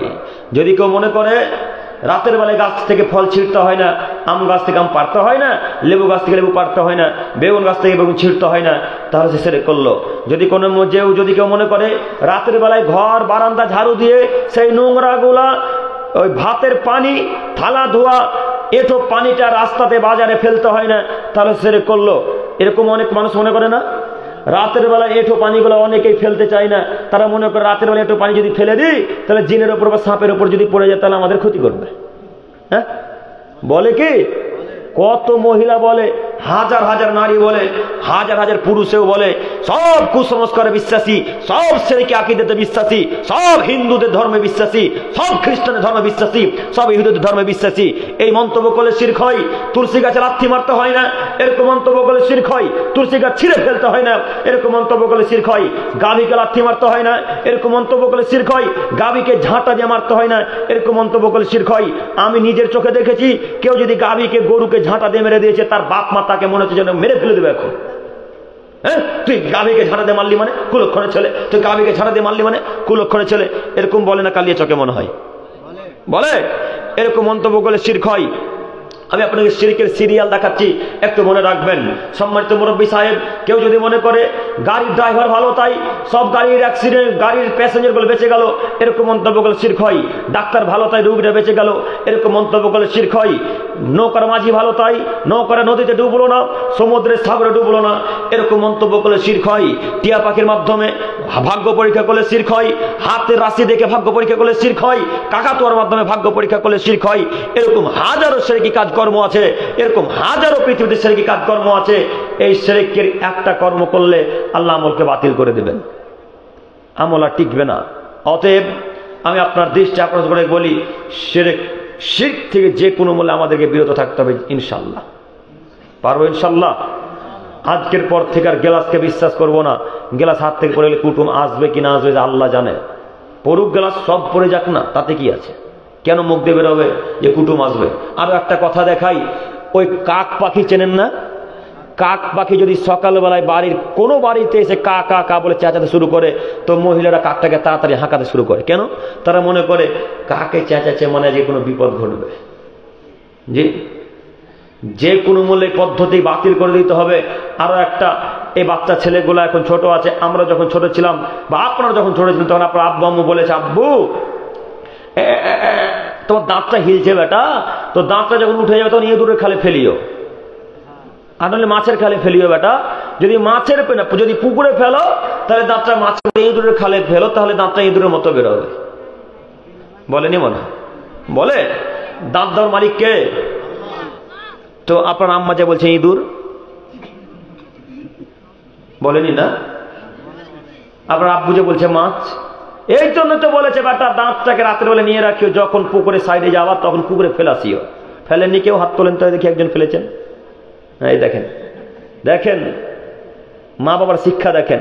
এই ছেলেটার মা এখন জিজ্ঞাসা করেন তোমার মা কি করেন, তো এমএ পাস ছাত্রী ওর মা, ওর আব্বা এমএ পাস ছাত্র। এরকম বিদ্যাকে মাটি তুলে পুঁতে দেন, এরকম বিদ্যাকে মাটি তুলে পুঁতে দিয়ে আবার ক্লাস 1-এ ভর্তি হন, যেখানে শিরক বেদাতের বিরুদ্ধে বক্তব্য শিখাবে, যেখানে শিরক বেদাতের বিরুদ্ধে কথা বলা শিখাবে, হাদিস করা শিখাবে, এমন একটা স্কুল কলেজ বিশ্ববিদ্যালয়ে ভর্তি হন, মাদ্রাসায় ভর্তি, আবার অন থেকে পড়া শুরু করে। আবার এমএ পাসের কোনো বিদ্যা নেই, মূল্য নেই, তাই না? এই এমএ পাস বিএড পাসের কোনো মূল্য নেই। যে এমএ পাস বিএড পাসে শিরক কোনটা বেদাত কোনটা বোঝাতে পারে না, এরকম বিদ্যা না রেখে মাটিতে পুঁতে দেওয়া অনেক ভালো। সম্মানিত যুবক ভাই, কত দূর চলে এলাম কোন বক্তব্য রাখতে গিয়ে। যাই হোক, আপনাকে আমি বলতে চাইছিলাম, পিতা মাতার অবাধ্য যদি চলে যান তো জান্নাত আর হবে না। আমি আপনাদেরকে বুঝাতে পারছি কি না আমিও বুঝতে পারি না। লোকও কম, হয়তো আপনারা বিরক্ত বোধ করছেন, তবে আমি কখনো বিরক্ত বোধ করি না, আলহামদুলিল্লাহ। লোক বেশি নেওয়াতে আমাদের কোনো যায় আসে না। বেশি সংখ্যক লোক হলে যে পরিবর্তন হবে এটা কি ঠিক? এ কথা ঠিক নয়। এখন যদি এখানে 100টা লোক থাকে, 100 লোকের মধ্যে 1জন 2জন যদি আজকে বক্তব্য শুনে আমল করার চেষ্টা করে, তাহলে আজকে জালসা সফল ইনশাল্লাহ, আজকে জালসা সফল ইনশাল্লাহ। বেশি সংখ্যার প্রয়োজন নেই। সম্মানিত মুরব্বী সাহেব, আমি আপনাদের দৃষ্টি আকর্ষণ করে বলি, আপনি বক্তব্য শুনে আমল করার চেষ্টা করবেন। যুবক ভাই, আজকে এখান থেকে অদাবদ্ধ করেন, অঙ্গীকার করে উঠবেন যে আল্লাহ, জিন্দেগিতে যা হয়েছে হয়েছে মাবুদ, আর কখনো পিতামাতার বিরুদ্ধে যাব না। বলতে পারবেন না ইনশাল্লাহ? সবাই বলি ইনশাল্লাহ। আব্দুল করিম সাহেব কিভাবে পিতামাতার ক্ষমা চাই? ক্ষমা চাইতে লজ্জা লাগে, লজ্জা লাগে না? ক্ষমা চাওয়া যে অতীব লজ্জার একটা বিষয়, আসলে ক্ষমা চাওয়াটা লজ্জারই একটা বিষয়। এরপরেও আপনাকে বলি, যদি ক্ষমা চান তাহলে মান সম্মান বাড়াবে কে? আল্লাহ। অতএব পিতামাতার কাছে ক্ষমা চেয়ে নেন। আব্দুল করিম ভাই ডাইরেক্ট পিতামাতা কিভাবে বলি যে আম্মু গালি দিয়েছিলাম সেদিন, জোর গলায় ধমক দেখে, ক্ষমতা দেখে কথা বলেছিলাম, আম্মু ক্ষমা করেন, এই কথা তো ডাইরেক্ট বলতে পারো না আব্দুল করিম ভাই। তো একটা পরামর্শ দেন, কিভাবে আম্মুর কাছে ভিক্ষা চাইবো, আব্বুর কাছে ভিক্ষা চাইবো। আপনাকে পরামর্শ দিচ্ছি, যেই কথা ডাইরেক্ট বলা যায় না সেই কথা ফোনে বলা যায়, বলা যায় না?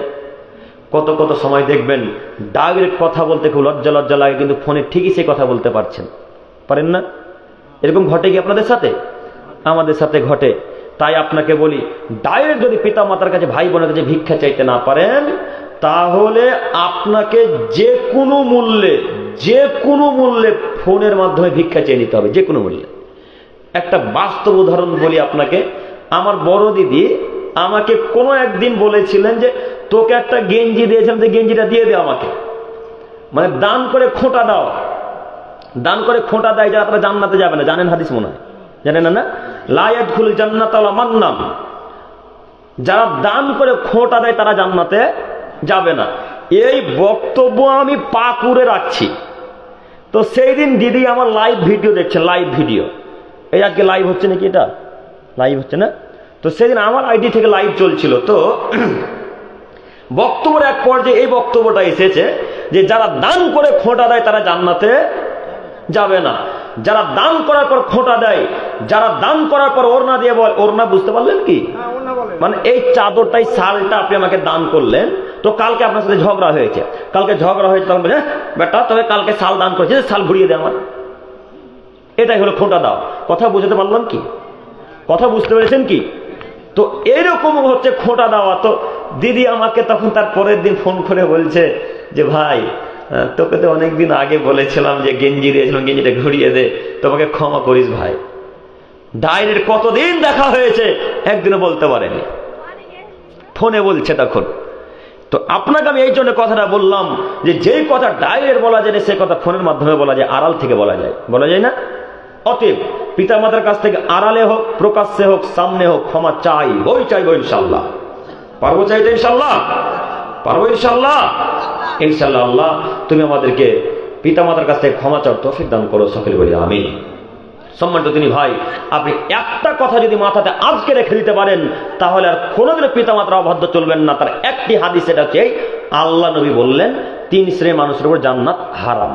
আল্লাহ নবী বললেন 3 শ্রেণীর মানুষের উপর জান্নাত হারাম। তার এক শ্রেণীর মানুষ কোন? পিতামাতার কথাকে এড়িয়ে চলে যারা,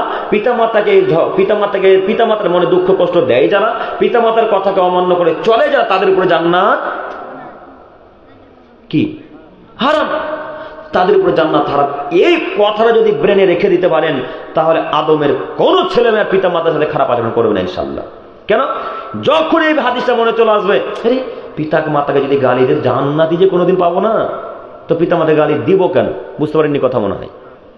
যদি এতটুকু দিন থাকে অন্তরে, এতটুকু যদি ঈমান থাকে, তাহলে আমি আশাবাদী এই হাদিসটাকে মনে রাখবেন ইনশাল্লাহ। আরবি মনে রাখতে পারেন আব্দুল করিম সাহেব, বাংলা তো মনে রাখতে পারবেন? বাংলাটা মনে থাকবে না? বাংলাটা আবারও শুনেন। পিতা মাতাকে কষ্ট দেয় যারা, তাদের উপর জান্নাত হারাম। এতটুকু মনে থাকবে না? মনে হয় থাকবে ইনশাল্লাহ। এতটুকু বাক্য মনে রেখে আজকে এখান থেকে অদাবদ্ধ অঙ্গীকার করেন, আর আম্মু আব্বুর কাছে ভিক্ষা চান, আল্লাহর কাছে ভিক্ষা চেয়ে বলেন, আল্লাহ আর জিন্দেগিতে পিতা মাতাকে কষ্ট দেব না ইনশাল্লাহ। ইনশাল্লাহ আল্লাহ আমাদের বোঝার তৌফিক দান করুক, সকলে বলি আমিন। এরপরে হাদিস আলোচনা শেষ করি নাকি? আজকের আলোচনার শেষ হাদিস, একটু আমার দিকে তাকান। আল্লাহ নবী সাল্লাল্লাহু আলাইহি সাল্লাম বলেন, ইন্নাল্লাহা হারামা আলাইকুম উকুকাল উম্মাহাত। আদমের ছেলে মেয়ে শোনো, আল্লাহ সুবহানাহু ওয়া তাআলা পিতামাতার অবাধ্য চলাকে হারাম করে দিয়েছেন। কে হারাম করেছেন? আল্লাহ। হাদিসে কুদসি, বুখারী মুসলিম মুত্তাফাকুন আলাইহি। মুত্তাফাকুন আলাইহি ওই হাদিসকে বলা হয়, যে হাদিস মুসলিমও যে রাবি বর্ণনা করেছেন, যে সাহাবী, বুখারী হাদিসেও সেই সাহাবী বর্ণনা করেছেন, তাকে মুত্তাফাকুন আলাইহি বলা হয়। তো তিনি বলছেন, ইন্নাল্লাহা হারামা আলাইকুম উকুকাল উম্মাহাত। আল্লাহ সুবহানাহু ওয়া তাআলা হারাম করেছেন পিতামাতার অবাধ্য চলা, ওয়াদাল বানাত, জীবন্ত কন্যা সন্তানকে হত্যা করা, ওয়া মানাআহাত, কৃপণতা অবলম্বন করা আল্লাহ তাআলা হারাম করে দিয়েছেন। কয়টি জিনিস হারাম করেছেন আল্লাহ? 3টি জিনিস। 1, পিতামাতার অবাধ্য চলা হারাম, মুত্তাফাকুন আলাইহি, বুখারী মুসলিমের হাদিস। 2, জীবন্ত কন্যা সন্তানকে পুঁতে দেওয়া, হত্যা করা হারাম। 3, কৃপণতা অবলম্বন করা হারাম। কৃপণতা বুঝতে পারলেন? কিপটে, যাকে ইংলিশে ক্রুয়েল বলা হয়, কিপটে অবলম্বন করা হারাম, কৃপণতা অবলম্বন করা হারাম। এই 3টি কাজ আপনি কখনোই করতে পারবেন না। তার একটি হচ্ছে পিতামাতার অবাধ্য চলা। পিতামাতার অবাধ্য চলা হারাম, একথা আল্লাহ তাআলা বলেন, একথা আল্লাহ নবী বলেন। একটু আমার দিকে তাকান। কন্যা সন্তান হত্যা করা হারাম। আব্দুল করিম সাহেব, আমরা তো কন্যা সন্তান হত্যা করি না। কে বলেছে কন্যা সন্তান আপনারা হত্যা করেন না? এমন কত যুবক আছে, কত পুরুষ আছে, যদি স্ত্রী হাসপাতালে কন্যা সন্তান জন্ম দেয়, তাহলে মুখটা কালো কুৎসিত হয়ে যায়, হয় না? এই কথাই ইহুদি খ্রিস্টানরা বলতো জাহেলি যুগে। এই কথাই জাহেলেরা বলতো, আরব যুগে যারা জাহেল, যারা রসুলের যুগের আগের যুগের মানুষ, তারা বলতো যখন কন্যা সন্তান তাদের জন্মগ্রহণ নিত, যখন দাইমা এসে বলতো আপনার কন্যা সন্তান হয়েছে, যখন কেউ এসে সুখবর দিত যে আপনার কন্যা সন্তান হয়েছে, যে লোকটাকে বলা হতো, তো সে লোকটার মুখ একেবারে কালো কুৎসিত হয়ে যেত, আলকাতরার মতো কালো হয়ে যেত। আলকাতরা চেনেন না? আলকাতরার মতো মুখ কালো কুৎসিত হয়ে যেতে কথা আল্লাহ তাআলা বলছেন। তখন তারা এক কাজ করত, তারা মনে করত এই কন্যাকে হত্যা করতে হবে, নইলে মাটিতে পুঁতে দিতে হবে, নইলে দেশ থেকে হাঁকিয়ে দিতে হবে, যে কোনো একটা করতে হবে। তারা মনে করত কন্যা সন্তান মানে অপমান, কন্যা মানে অপমান, কন্যা সন্তান মানেই অপমান, এটা তারা মনে করত। তারা ছিল জাহেল, তারা ছিল অজ্ঞ, তারা ছিল মূর্খ, তারা ছিল নাদান, তারা ছিল অশিক্ষিত মানুষ। তারা দিন ধর্ম বুঝতেন না, তারা বুঝতেন না, আপনিও বুঝেন না। তারা বুঝতেন না, আপনিও বুঝেন না। তারা বুঝতেন না, আপনিও বুঝেন না। আপনার স্ত্রীর কন্যা সন্তান হচ্ছে, তো আপনার স্ত্রী কি করবে বলেন? কি করবে? ওর কিছু করার আছে? আপনি এইভাবে ধমক দিয়ে তাকে কথা বললেন কেন? এই শোন, তুই যদি এবার কন্যা সন্তান জন্ম দিয়েছিস, তো হাসপাতাল থেকে বাপের বাড়ি চলে যাবে।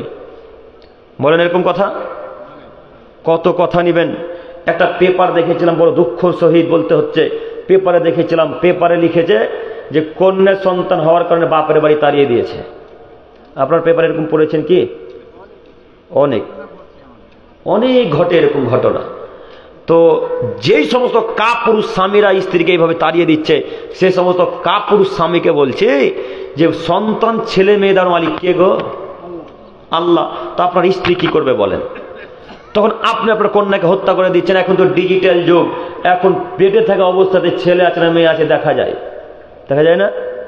এখন ডিজিটাল যুগ, পেটে ছেলে আছে না মেয়ে আছে দেখা যায়। যদি দেখা যাচ্ছে ছেলে আছে তাহলে নিচ্ছেন, আর যদি মেয়ে হচ্ছে তাহলে আপনি ওখানে ওষুধ খেয়ে কোনো আরো ইঞ্জেকশনের মাধ্যমে বাচ্চাটাকে হত্যা করে দিলেন। এটাই হত্যা করা পাপ।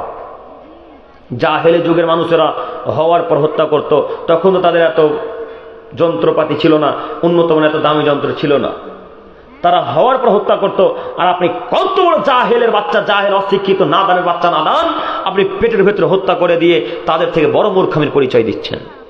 কেন কন্যাটাকে হত্যা করলেন? কেন হত্যা করলেন? তারা জাহেল বলে হত্যা করত, আপনি কি তাদের চেয়ে অশিক্ষিত মানুষ? হত্যা করা মহাপাপ, হত্যা করা মহাপাপ। কি দিয়ে আমি আপনাকে বুঝাই? নিজের কন্যা সন্তান কত দামি, আপনাকে কি দিয়ে বুঝাবো? আল্লাহ নবী বলছেন যদি কারো দুইটা কন্যা সন্তান থাকে, যদি কারো দুইটা কন্যা সন্তান থাকে আর সেই কন্যা সন্তান যদি ভালোভাবে লালন পালন করে, তাহলে এই কন্যা সন্তানগুলো তার বাপ মাকে জান্নাতে নিয়ে যাবে। সুবহানাল্লাহ, আল্লাহ। একটা হাদিস বলি, রমজান মাস যেহেতু আসছে, রমজান নিয়ে একটা হাদিস, আজকের আলোচনার শেষ হাদিস, একটু আমার দিকে তাকান। মনে করেন আপনাকে আল্লাহ জাহান্নামে দিচ্ছেন, উদাহরণস্বরূপ আল্লাহ আপনাকে জাহান্নামে দিচ্ছে, এইদিকে তাকান না, এটা জাহান্নামের গেট। আম্মা জান, সম্মানিত মা বোন, একটু আমার দিকে তাকান, এটা জাহান্নামের গেট। ফেরেশতা মণ্ডলীর আপনাকে জাহান্নামের দিকে নিয়ে আসছে, জাহান্নামে নিক্ষেপ করবে আল্লাহর আদেশে। এমত অবস্থায় দুইজন কন্যা, তিনজন কন্যা যারা আছে, ওই তিনটা কন্যা সন্তান জাহান্নামের গেটে দাঁড়িয়ে যাবেন। কোথায় দাঁড়াবেন? জাহান্নামের গেটে। জাহান্নামের গেটে দাঁড়িয়ে গিয়ে আল্লাহর সাথে ঝগড়া করবেন। কার সাথে ঝগড়া? কথা বলেন। আল্লাহর সাথে ঝগড়া। আল্লাহকে বলবেন, আল্লাহ কি ব্যাপার? এটা আমার আব্বু, এটা আমার আব্বু, এই আব্বু আমাদের তিন বোনকে খুব সুন্দর লালন পালন করেছে। এই আমার আব্বু আমাদেরকে সুন্দর জীবনযাপন করিয়েছে, আমাদেরকে সুন্দর পোশাক আশাক করিয়েছে, ভালোভাবে জীবনযাপন করিয়ে ভালো বড় করিয়ে সুন্দর ছেলের সাথে 5 ওয়াক্ত নামাজি ছেলের সাথে বিবাহ দিয়ে দিয়েছে। আল্লাহ তুমি আমার আব্বুকে জাহান্নামে দিবে মানে? আল্লাহ তুমি আমার আব্বুকে জাহান্নামে দিবে মানে? আল্লাহ তুমি আমার আব্বুকে জাহান্নামে দিও না, আল্লাহ তুমি আমার আব্বুকে জাহান্নামে দিও না, আল্লাহ তুমি আমার আব্বুকে জাহান্নামে দিও না। তখন এই কন্যাগুলোর কারণে আল্লাহ বলবেন, যা তোকে আমি এখন জান্নাত দিয়ে দিলাম। আল্লাহ কথা বুঝতে পারেননি? কথা বুঝতে পারেননি কি? আপনার কন্যা আপনার জাহান্নামের গেটম্যান, গার্ড হয়ে দাঁড়াবে, গার্ড হয়ে। আপনার কন্যা আপনাকে জাহান্নামে যেতে দিবে না যতক্ষণ আপনাকে জান্নাতে না নিয়ে যাচ্ছে। বলেন, এই কন্যাকে যদি হত্যা করেন তা আপনার জন্য একবার আল্লাহর কাছে সুপারিশ করবে? কথা বলেন, একবার আল্লাহর কাছে আপনার জন্য সুপারিশ করবে? করবে না। কেন কন্যাকে হত্যা করলেন? কেন ছেলেকে হত্যা করলেন? ছেলে হোক কন্যা হোক, কোনো ছেলে মেয়েকে হত্যা করতে পাবেন না। সম্মানিত দিনী ভাই, সম্মানিত যুবক ভাই, সম্মানিত মা বোন, আমি আপনাদের উদ্দেশ্যে বলি, আপনারা পিতা মাতার সাথে ভালো আচরণ করুন। শুধু পিতা মাতার সাথে ভালো আচরণ করবেন এটা নয়, শ্বশুর শাশুড়ির সাথেও ভালো আচরণ করা লাগবে, ভালো আচরণ করা লাগবে। এখানে একটি কথা, প্রত্যেকটা শাশুড়ি যদি নিজের বৌমাকে বেটি হিসেবে দেখে, আর প্রত্যেকটা বৌমা যদি নিজের শাশুড়িকে নিজের মা হিসেবে দেখে, তাহলে কোনো পরিবারে জিন্দেগিতে ঝগড়া হবে না ইনশাল্লাহ, কোনো পরিবারে ঝগড়া হবে না ইনশাল্লাহ। এই জন্য আমি আপনাকে বলেছি, সম্মানিত মা এবং আমার দিনী বোনেরা, যে শাশুড়িকে নিজের মায়ের চোখে দেখেন। আপনি আপনার আম্মাকে যত ভালোবাসেন, নিজের শাশুড়িকে তত বেশি ভালোবাসেন। দেখেন ঝামেলাই হবে না। আপনার আম্মাকে যতবার মা মা বলে ডাকেন, নিজের শাশুড়িকে বারবার আম্মা আম্মা বলে ডাকেন, দেখেন আপনার উপর ময়া বসে কিনা, দেখেন আপনার উপর ভালোবাসা জাগে কিনা, অটোমেটিক ভালোবাসা জেগে যাবে। এই কথা বলে আমি আপনাদেরকে বোঝানোর জন্য আবারও একবার বলতে চাইছি, পিতামাতার সাথে ভালো আচরণ করুন, ফকির মিসকিনদের সাথে ভালো আচরণ করুন, আত্মীয় স্বজনদের সাথে ভালো আচরণ করুন। আল্লাহ যেন আমাদের সকলকে এই সম্পর্কে বোঝার তৌফিক দান করেন। সকলে বলি আমিন। সম্মানিত দিনী ভাই, আপনারা সকলে অবগত আছেন এটা আপনাদের উন্নতি করবে জালসা। অতএব যাওয়ার সময়তে যে যতটুকু পারবেন সেই হিসাবে দান করে যাবেন ইনশাল্লাহ। ইনশাল্লাহ বলেন, দিয়ে যাবেন। আর যেখানে 2 দিন ব্যাপী জালসা সেখানে প্রথম দিন লোক কম, যেখানে 2 দিন ব্যাপী জালসা সেখানেই প্রথম দিন লোক কম, এটাই সাধারণত আমরা দেখে আসছি। যাই হোক, আমি আপনাদের শেষ পর্যায়ে এসে বলি, আজকের পর থেকে কখন আমরা পিতা মাতার মনে দুঃখ কষ্ট দিব না ইনশাআল্লাহ। ইনশাআল্লাহ আল্লাহ তুমি আমাদেরকে বোঝার তৌফিক দান করো। সকলে বলি আমিন। এখান থেকে আলোচনা শেষ করলাম। সুবহানাকা আল্লাহুম্মা ওয়া বিহামদিক আশহাদু আল্লা ইলাহা ইল্লা আনতা আস্তাগফিরুকা ওয়া আতুবু ইলাইক। আসসালামু আলাইকুম ওয়া রাহমাতুল্লাহি ওয়া বারাকাতুহু।